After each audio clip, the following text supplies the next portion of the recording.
My favorite topic. Ghost stories. I have a bunch of my own personal ones and I'd love to share them, but we're gonna be here for a while. So speaking of spooky stories, hi, my name is Jessa and please join me as we look together our top 10 Salem ghost stories that will leave you disturbed.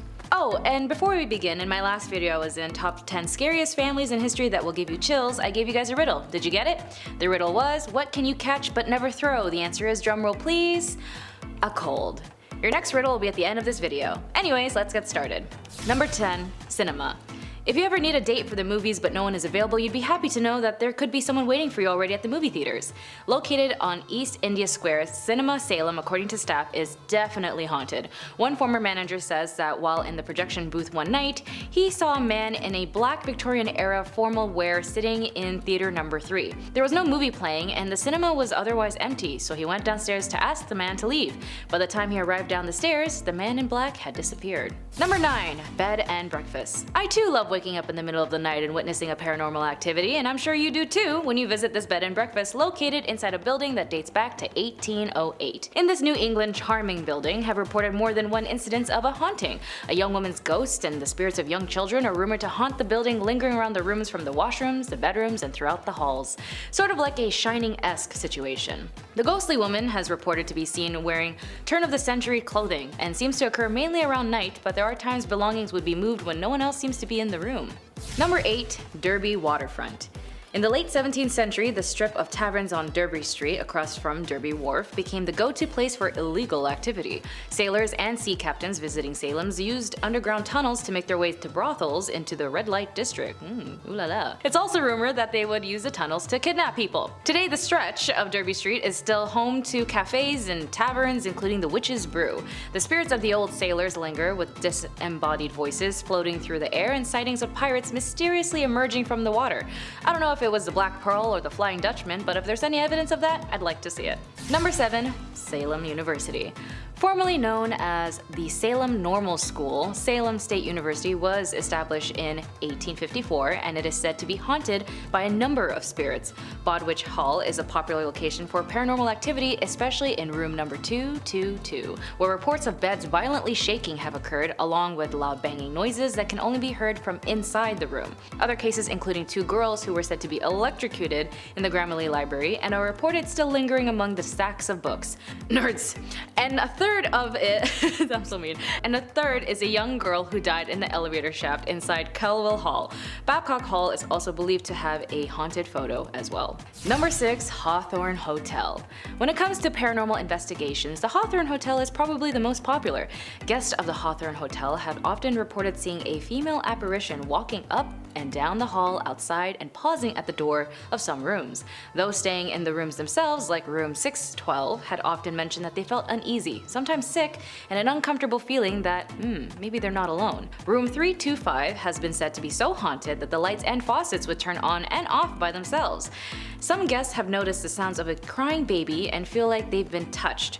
Several hotel guests have reported hearing strange sounds and having strange occurrences, and a houseman who used to work in the lower deck returned only to find his entire setup changed, and since then has refused to work during the night. The hotel has a large wheel in the hotel restaurants, which, turns around as if being controlled by the hands of a long-dead seafarer. And many have actually also reported that this hotel's giant wheel will be moving on its own.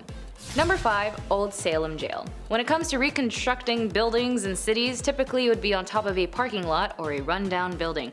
After all, gentrification is everywhere and the government gotta put housing somewhere with overcrowding. And in some cases, like a luxury condo in Salem, lays peacefully on top of the old Salem Jail that was the site of an estimated 50 hangings. Of course, if that's your thing, then by all means enjoy the rent.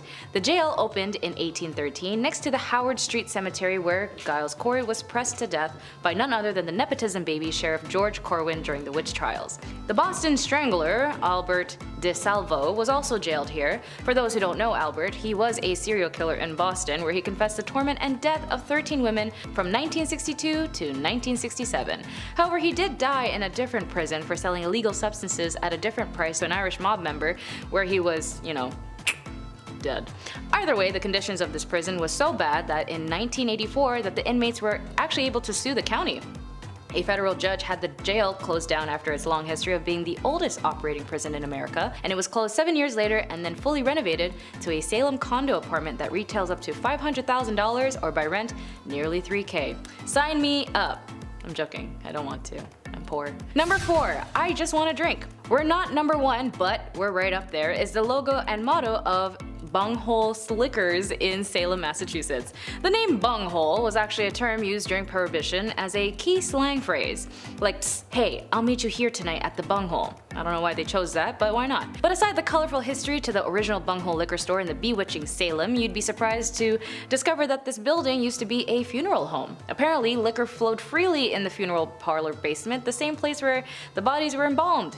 One of the drinking buddies is rumored to have told the owner, if Prohibition is ever lifted, you should turn this place into a liquor store. And so in 1933, when Prohibition was lifted, the owner did just that. And if you crept downstairs and tore a few walls, you'd actually notice the embalming tubes. Gross. One customer noted one day while shopping in the wine aisle, a beautiful woman was standing looking around, and when they looked back, she was gone. Less intimidating spirits seems to also include a cat pouncing around the linoleum floors, and when asking the owners if they had a cat, they said no, we don't. Number 3, Old Burying Point. Justice now belongs to the otherworldly in the haunted cemeteries of Salem, as every cemetery is filled with the tales of those who had desolated endings, and some of these tales buried with the dead while others continue to resurrect themselves. At Burying Point, the oldest cemetery in Salem, where you'll find the graves of the condemned, such as Judge John Hawthorne, the magistrate who was responsible for sealing the fates of the alleged witches. In some stories, and under some true accounts, there have been apparitions carrying on night after night, dancing all over the grave of Judge Hawthorne himself. Visitors and residents have noted something else about this area, as well as other areas around Salem. A lady in white, who apparently rarely captured in photographs. She is sometimes seen wandering around the old Burying Point Cemetery, and as such shows up in selected pictures as a slight apparition. There has been some debate on who this lady could be, but after many have noted of her consistent routine of being around a specific grave, the grave of Mary Corey, who was the second wife of Giles Corey, the man who was tormented by the sheriff George Corwin. Number 2, Murphy and Me. Besides the tale of the old cemetery is a restaurant located at 300 Derby Street, once known as Roosevelt. The restaurant is now called Murphy's, seems to always have something going on. One day an automobile accident occurred many years ago, resulting in the casket of a small child being thrown from the hearse. Upon being ejected, the casket crashed into the Murphy's exterior wall, and Tim McGuire, who co-owns the Salem Night Tour and Open Air History and Haunt Experience, claims to have seen the actual photograph of the wreck and says the casket picture was very small. Further corroborating his account, there is a large patch of plaster on part of the building that employees say is the spot where the accident occurred. The location also is a hot spot for demon boys to come out, or demon women. Around 3 a.m. while working alone late at night, the former owner Henry McGowan came face to face with someone that still gives him chills. He says he was up on the 2nd floor, and when he was looking up towards the 3rd floor, he saw someone in the shape of a woman looking down at him. Startled, he did a double take and the apparition had vanished. His story frightened him so much that he reported it to the local newspaper. The story was actually printed and reported in the North Andover Eagle Tribune back in 2001. Number 1, beware the hiking trails. Freetown Fall River State Forest is a trail one must proceed with caution. Around an hour and 15 minutes drive from Salem, this easy but damp hike around the woods seemed pretty typical to the average walker. But name the most haunted forest in America? Well, this forest is one of the most mysterious spots filled with fear, death, and of course the paranormal. Although the beauty it contains is indeed wonderful, there lies and hides a dark reputation. Also fabled as the Bridgewater Triangle, like the Bermuda Triangle, the forest seems to attract a lot of bad times. The forest's dark history started in 1978 when the corpse of a young girl named Mary Lou Aruda was discovered tied to a tree in the woods. She was a local 15-year-old who had been abducted recently from her town 2 months prior to her discovery. James M. Cater was eventually tried 4 times for the crime and was convicted. Even a satanic cult has been said to be active in the woods in the 80s, and unnatural forest clearing stains with animal blood found in the woods. Even arranged cattle carcasses were found as well. 3 more deaths would occur in the woods in the late 80s and early 2000s. Aside tragic incidences, there was also a band of aggressive dogs and an escaped emu attacking visitors. No idea where the emu came from, but this forest seems to be really busy. The forest holds a supernatural reputation as well, which includes everything from UFOs, blood sacrifices, mysterious floating orbs of light, and strange disappearance to abductions. Even former President Ronald Reagan has even reported seeing orbs fitting through the forest with no unknown cause. But still, as tourism goes, it's still a pretty forest, so just be careful when it's night because you never know what you're bound to see. Whether or not these spots are haunted, locals who have been in the city of Salem mention time to time that sometimes these stories can be told a little over to the top, but won't deny the rich history that lies beneath their beautiful town. Struck with tragedy and heartache, it still brings a lot of folks, local and tourists, together to celebrate and learn more about Salem. So what was your favorite on the list? Did you learn anything interesting today? Let me know. Oh yeah, your next riddle. Are you ready? What is at the end of a rainbow? Be sure to put your answer in the comments below, and I'll reveal the answer in the next video, Top 10 Mad Kings from Ancient Egypt. That's all for today. Thank you for joining me. My name is Jessa. Be sure to like and subscribe, and I'll see your beautiful faces in the next one. Bye!